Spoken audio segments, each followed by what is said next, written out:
I think what retail and commerce are missing, though, is just how much more data is necessary to answer the kind of questions that AI is asking, or customers will ask via AI. So we've moved from this really keyword-driven search. The conversation's so much more nuanced.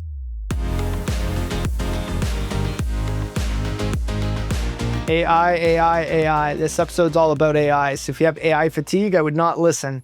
All jokes aside, Rob Smith started building websites into Demandware space before it got acquired by Salesforce, and talks a bit about his entrepreneurial journey building an agency that eventually ended up selling off to now what is OSF Digital. Really interesting episode on AI, talking about the tactical enterprise use cases. So such a great episode. Welcome to another episode of the e-commerce toolbox expert's perspective. Joining us today, we have Rob Smith from OSF Digital. Welcome, Rob. Oh, awesome. Well, Rob, why don't you start off with a brief intro about maybe your career journey and how you got to OSF and how you're heading up commerce as the SVP of Commerce. So yeah, walk us through that. Yeah, that'd be good. Long time ago, I was a web developer, right? I was when the original wave of web development appeared, and where we had just basic HTML and all that kind of thing. And that got me pretty excited. I really liked what you could build with it. And so I went pretty deep into that. And I have the same feeling, by the way, now with AI, but we'll get to that a little bit later. Everything else in between has just been a bit incremental. So after that, I started an agency, digital agency with a partner, Adrian. And he and I built this, well, he'd already got a design agency, but then we built together a digital agency, did everything from kind of Drupal to Kentico CMS to Sitecore to e-commerce stuff as well.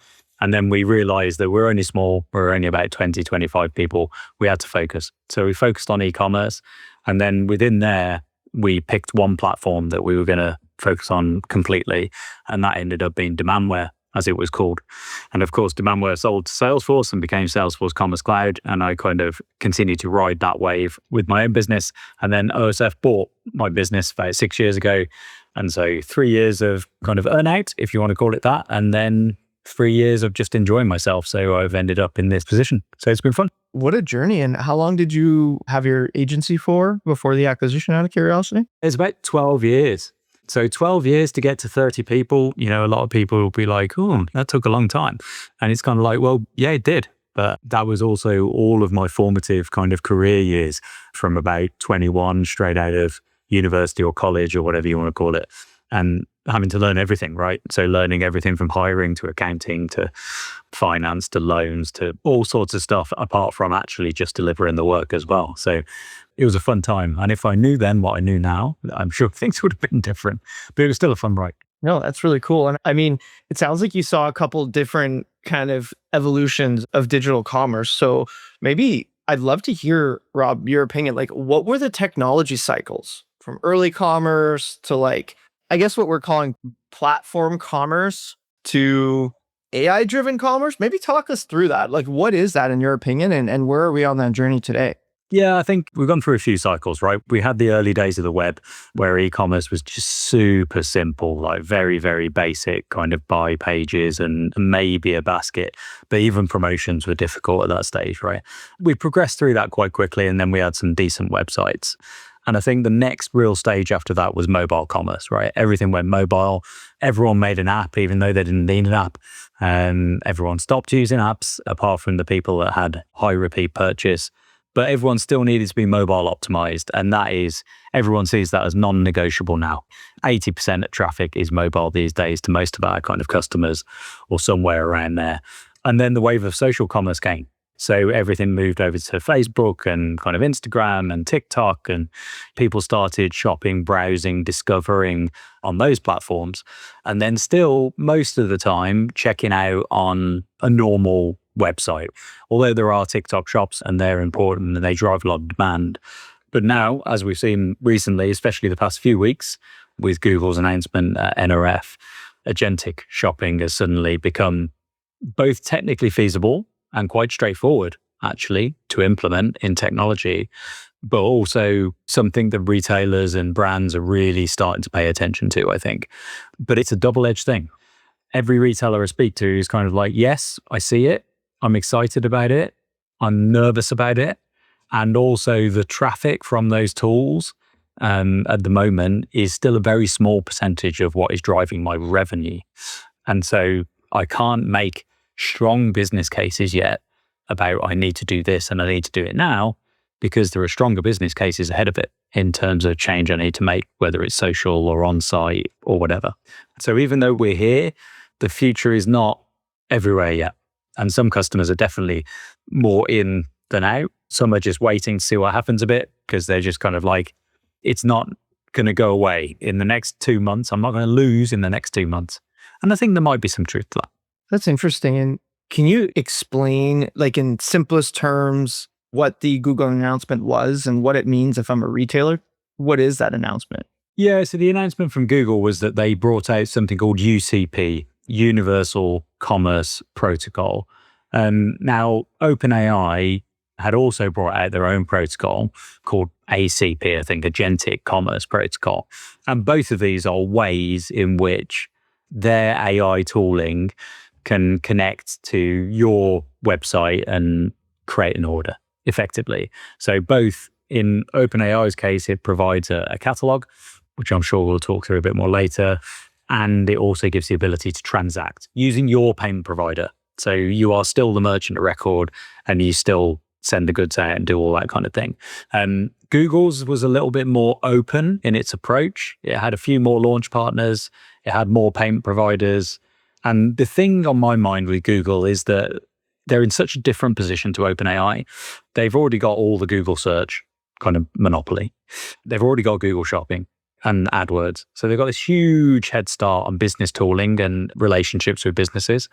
They also make all their own AI chips, whereas OpenAI use NVIDIA and Microsoft kind of as a hyperscaler. And they've got an absolute ton of cash in the bank. So I think they're really well positioned to take the fight forward. And why it was so significant as a final thing is that the Google CEO, Sundar Pichai, went to NRF in New York to make that announcement with Walmart at a retail show, right? This is kind of unheard of, that a big tech CEO appears at like a retail show, right? It's just not normal. And I thought that was a big statement of intent from Google. It makes sense. And to your point, they already have a lot of the ad networks and a lot of that kind of figured out. It's very famous. One of my favorite books talks about how basically Google was struggling to monetize a long time ago AdWords. And it took them so many iterations. And it was finally a junior engineer that figured it out. It's kind of a cool story. And to your point, like figuring that monetization out, and there's just going to be so much intrinsic knowledge around ads. And like they've clearly nailed it to get the ad spend going, and Meta as well. So that would obviously be a brand new muscle for like OpenAI that has historically said, hey, we're not going to do ads. Now, hey, maybe we have to, or maybe we're going to take 4 or 5% of your transactions. So I think there's a lot going on there. It's very interesting. To your point, like the dust hasn't settled yet. Oh, not at all. We've got some time on that one. And I think what's interesting is that they both kind of raced to make a protocol, a kind of open protocol that everyone will use. And in the end, we'll probably end up with the two of them. I don't see that they'll merge together necessarily. But I do get feedback on, for instance, OpenAI's catalog spec that you need to meet to kind of get things listed or get things easily seen or whatever you want to call it inside ChatGPT is really quite large and not easy to necessarily match all the kind of data together. Whereas people have been running the Google spec catalog for ages. So it's something that should be easier to adopt. If you're listening to the e-commerce toolbox, you're entitled to a podcast exclusive website audit. Go to noibu.com/podcast-audit for a free scan that uncovers the hidden friction blocking your conversions and shows you where you're leaking revenue. You've mentioned before that technology ambition often outpaces like either the readiness or the value. Maybe talk to me a bit about, as you're chatting with different leaders, like what are some of the biggest executive disconnects on AI expectations when it comes to retail? Yeah, I think it does. I think you're right. Quite often it does outpace it. Certainly we're hearing a lot from kind of C-suites and kind of that director level of e-commerce or whatever you want to call it, omnichannel, that they've got an AI remit, right? We must use AI. We need to move on AI. Everyone's talking to me about it. I see the potential. It's where the market's going. And they're not wrong about any of those things. And the issue is that when that hits the detail of their organization, they have that operational readiness problem. And I think a big part of that is data fundamentally. And I'm definitely not the first person to say it, and that's for sure. But I think the big thing about AI when it's now applied to organizations is that it exposes all of their weaknesses that have always been there, but they've been hidden, and they've been hidden by humans in one way or another. They've been hidden by humans.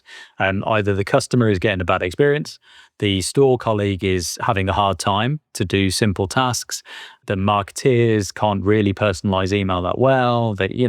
All of these are humans suffering and at the hands of various things, and data being a really big one of them.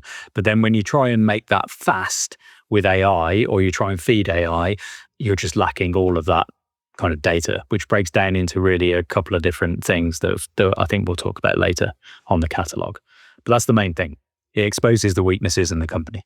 Makes sense. And obviously, you've seen a lot of merchants that are maybe underperforming commercially or operationally. And sometimes it's really easy to kind of blame like the platform or think that, hey, the grass is greener somewhere else. In your opinion, how much of challenges are generally more implementation versus technology related? Or is it really situational dependence? I'm sure obviously a lot of these cases. I think sometimes there's a bit of both. It depends who implements your platform.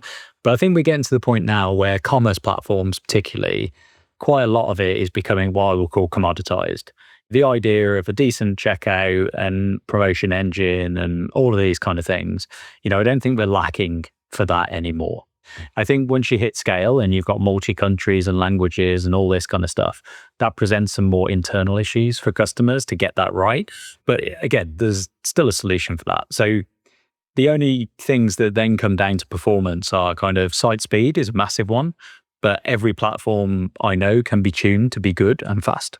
They're not all good and fast, and that's a different thing. It depends on whether you're paying attention or not to that particular factor. But a lot of the time now, I see it coming down to actually a lot of quite simple stuff. So have you actually tuned your user experience? Have you really looked into how your customers shop and what they want? Because we've become really boring in e-commerce, I think. I don't know whether you agree with me on this. Every website looks the same, give or take. The homepage has got this, it's got this slot, it's got the other slot, it's got some bestsellers, it's got some whatever. The category page is here. There's variations on a theme, but they got really boring. Whereas we used to have quite a lot of variety in websites, and we seem to have honed it down because of performance to remove friction and make the checkout easy. But we forgot that customers actually need to find things out. So there's still plenty of e-commerce sites I visit where my questions are just not being answered, right, about the particular product. And it's normally about context, can I use it here, or should I use it there, or is it warm enough for that, or whatever it is, right? And they've honed it so much thinking about add to bag buttons being sticky and all that kind of thing that I think we've missed the point. And then there are quite a few e-commerce sites, I think, or brands or businesses as a whole who don't know who they are exactly or who they serve. And so their product set might be a bit crazy, or they've got too many product sets, or they find it hard to merchandise them or whatever, right? And so what we're spending a lot of time at the moment with customers is, yes, we'll make the site speed fast. Yes, we'll do some fantastic kind of conversion rate stuff on the UX side, but we're having more conversations about, well, who are you? What's your product set? How do you really want to go to market? What's the balance of content on your website versus commerce and checkout? How do you build fantastic experiences for customers? And that's a much better performance conversation than, I don't think the platform's doing it right. Because the thing is, when you re-platform, you take your business with you to the new platform. And unsurprisingly, sometimes it underperforms there as well, because it wasn't really the technology in the first place. Yeah, definitely. We've seen some of those as well. I think it's an easy thing to cling on to because it takes 2 years. So you kind of buy yourself a lot of time as an executive on the retail side. Yeah. Well, with the commoditization of commerce platforms, though, we don't tend to find it takes that long anymore to get these things done. And also with kind of AI helping us with coding more and more. And the big costs of re-platforming always used to be integrations to order management and whatnot, and the storefront build of building up that kind of experience. AI coding can obviously help with both sides of that, but the storefront, especially if you can get designs, get them all done in Figma or whatever it is, and then use AI to do a lot of heavy lifting, and then obviously a really detailed check and everything, we can go quite fast.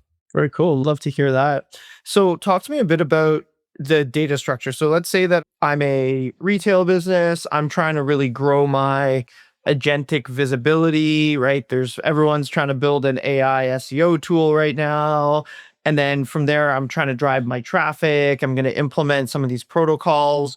What is the top data gap that you typically see? Because in my experience, everyone thinks they have a data problem, and everyone kind of does, right? I think it's a non-solved problem. Like it's kind of like an infinite problem in every org I chat with, and even in our own business. We're like, I wish our Salesforce data and our Gong data match together. You know what I mean? So talk to me a bit about like what do they absolutely need to nail so that they're not putting out a really poor experience?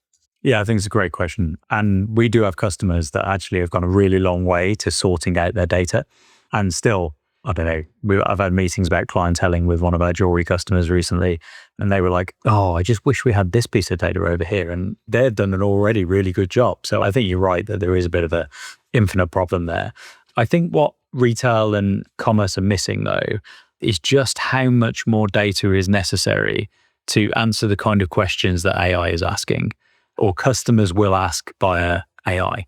So we've moved from this really keyword-driven search, so winter snow jacket, or I don't know, something like this, that lands you on a page of jackets, some of which are wintry, and they work their way through and have a look. And whereas now, the conversation's so much more nuanced. It's more, I'm looking for a jacket for winter. My color preferences are kind of black or gray or kind of maybe a navy blue. I like these kind of brands. I'm going to be going skiing at this place. I don't even need to say the temperature. This place at this time of year, I really want to make sure I'm really warm. What do you recommend? You know what I mean? It's a huge query. And we all know that this intent-based searching is the way things are going to go. That keyword search will become an intent-based search. And even in my Chrome app on my phone, the past few days, I've noticed that the search box, when you tap into the search box, it's a double line search box now. It always used to be a single line search box. But all of these little changes are happening quite quickly. And in terms of the content that you require, you need a lot more content, but you also need a lot more context. So for instance, if I'm talking about the jacket example again, when I go to all the top websites on those jackets, they talk about some of the content, but it's brief. And it's brief because they don't want a big, long product detail page because they're always told for conversion, we don't need a big, long product detail page. We don't need a huge and long and rich description because no one reads them. So let's not bother making them. The problem now is that AI does read them and it does use them and it does use them to compare to other places. So this idea that we've missed of rich content is now coming back in force. And there are other elements that really bug me, like a lot of people use their own proprietary names for their technology, like in the jacket thing, to wind force jacket or something like that. And you're meant to know what that means, but they don't explain it and AI won't know what that means. So you've got all these little gaps that you didn't realize you had before. And that's just on content. Context is all that stuff around where and how can I use it? And a lot of that would be driven by customer Q&A. And this is one of the reasons why Reddit is such a popular source for AI. It's a giant customer Q&A source of information. Is that restaurant really good if I'm looking to go on a business dinner that's actually a bit more formal and we don't want to be eating with our hands or whatever? Do you know what I mean? It's really rich kind of information. So retailers have got to get a sprinter to get their product content up to scratch with both context and content. Honestly, I hadn't thought about it from that lens, but that makes a lot of sense. Like what the AI is going to use for context and for information is stuff that potentially was not good for increasing conversion rate on PEP. So people just stop generating the content at some point. Yeah, I reckon that most retailers have got a third of what they need to supply to AI to make it decent. If you're a retailer or brand that's blessed with a lot of product reviews, there's an incredible amount of detail in there that if you fed that to the AI or you got an AI to summarize what's in your reviews to give to the AI agents, that's an incredible source because lots of people in there will go, I did quite like this, but actually the zipper is a bit thin if you've got kind of hand problems. It's that kind of real detail that will be fed to the AI as a question. And it will find that in that review information. Or if you've got a Q&A section, some retailers do that. But you've got to have scale for that. If you're doing 5, 10, 20 million online a year, you probably don't have enough scale to have a really rich Q&A section because it just doesn't get filled in. So there's lots of ifs, buts, maybes, but you can also use AI to help you generate this kind of stuff as well. I think you asked that earlier, right? Mm-hmm. And Rob, as we look to wrap up, out of curiosity, do you think that the AI, call it experience that you're just describing, will be more pervasive through 2 to 3 different new age search engines? Or is it going to be like site specific? So, for example, would I go to guests and then start interacting the way that you're just describing? Or do you actually think it starts at like the Google or the OpenAI layer? Yeah, I think it's a great question. And the answer, if I was a brand or a retailer, is that you need to have both. And it depends on what kind of business you're in. So for instance, if I'm in like a high frequency grocery business where actually, just like for me, when I home order to here, it's completely app based. I don't look at any ChatGPT website or whatever. The only thing I might use it for is like recipes. And then I go and order that stuff through the grocery app. So there's lots of things that they could do inside their own experience to use AI to drive it. Whereas if I was in a commodity business, like, I don't know, batteries or household supplies of any kind, that is going to be heavily disrupted by these search tools because it's just going to be too convenient to just order it through voice, through your phone when you're on the move. And that's why I come all the way back to what I said at the start, which is customers really need to know kind of who they are and why they're here and what they're here to sell, and therefore what experience they need to give to the customer. One of the big jewelry brands that we work with is David Yurman in the States. And they're very, very clear that the customer experience is everything. And actually they do want to have a very personalized experience with the customer. So both in store and online, to the point where every customer will eventually have a kind of a brand ambassador who work in the stores, who will have like a book of business, and they'll be interacting with them that way. So they'll need a lot of their own AI tooling, but how will they be discovered? There might still be a lot of discovery for that brand through those chat interfaces. So they need to be in both places. I don't think you can escape that. So probably each brand will probably have like an 80-20 principle. For example, with like a David Yurman, it's probably 80% not discovery. You know what I mean? It's like people that already know the brand that are on the website, and then 20% discovery. And then something more commoditized like batteries would be more of like 80% of the focus is going to be on just making sure that you're the top ranked because you know it's going to be heavily discovery driven, if that makes sense. Yeah. And I do worry about that last sector that you spoke about, because I think the big brands only have a bigger advantage even more now. It's very interesting to me, for instance, we haven't talked about Amazon, but it's very interesting that Amazon is just not playing in the sandbox. It's not playing with Google, it's not playing with OpenAI, it's building its own Rufus AI and doing all of its own thing because it is threatened by this to a certain extent. The idea that someone wouldn't just open Amazon for those kind of things, which is a lot of what I do, is probably mildly terrifying. So that's a really interesting thing to see play out. But you're right about that slider. The only thing you didn't mention that I'd also mention, but we shouldn't get into it now just for time, is the use of AI to really change people's internal workflow. Too often I'm seeing brands that are not thinking about, if I made this process AI first, what would it look like? How could we fundamentally change the work that we do here so that I'm not spending hours building the trading report for a Monday? Because that still happens plenty of times in retail, but it's not necessary because AI can build that report for you. So anyway, that's another strand. It's interesting, and maybe this is somewhat contrarian, but I think it's, actually, I don't think it's that contrarian. I think it's much harder to do when you have established processes. My brother right now is building a D2C business, and he's been growing 300% a year. And like now he's actually hitting some pretty early scale, and he's defaulting to like trying to solve it with AI before looking for a human. And I think when you have like 7 people working on something, it's hard to be like, yeah, be AI first, because it kind of implies that like maybe those jobs wouldn't be there. Do you know what I mean? If it were there before. So that's why I think there's such an adoption gap, in my opinion. I think you're right. And I think it's why the personal productivity side of AI is flying so fast. That's the bit that's really cranking and iterating, Claude co-work and all these kind of different things, because it's contained. As soon as you try and spread it across enterprise, it's quite difficult. But there's another angle, just to finish off, on the enterprise side of things that I found when I was doing a lot of Agentforce work last year, was that there are lots of what I call human band-aids inside organizations. So they'll have a written process, but then when I talk to the contact center and go, is that the way you do it? They go, no, that's not the way we do it. But that's the written process. Yeah, we don't do it that way. And okay, how do you decide this then? Oh, we decide it based on maybe this and maybe that, but there's no written business rule. No, we just onboard people and train them and they figure it out as well and they do it the same way. So it's kind of consistent. And like, well, we can't AI that process because you've got a human head with nothing written down in the middle. So unless you codify that process properly, that can't be AI driven. And actually, world over, companies have got so many human band-aids inside them. It's surprising. That's a really interesting way of framing it, but I know exactly what you mean. Like some things, they just require too much dynamic thinking to like outsource it to AI, if that makes sense. Well, they think they do. But the one I was explaining there was just a simple, do you give a discount or not? It was a service recovery process. Do you give a discount or not? And they're like, well, we look at this, we look at that. And I was like, can you write that down as a process? And they're like, yeah, I suppose we could. And you know what I mean? So it's not, that one wasn't rocket science, but it was there. That's cool. Well, Rob, this was a great chat. Really, really appreciate you coming on the show. Fantastic. I enjoyed it.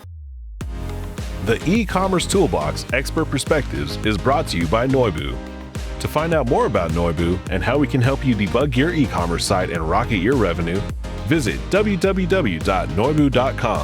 That's noibu.com. And then make sure to search for the e-commerce toolbox Expert Perspectives on Apple Podcasts, Spotify, or anywhere else podcasts are found, and click subscribe so you don't miss out on any future episodes. On behalf of the team here at Noivo, thanks for listening.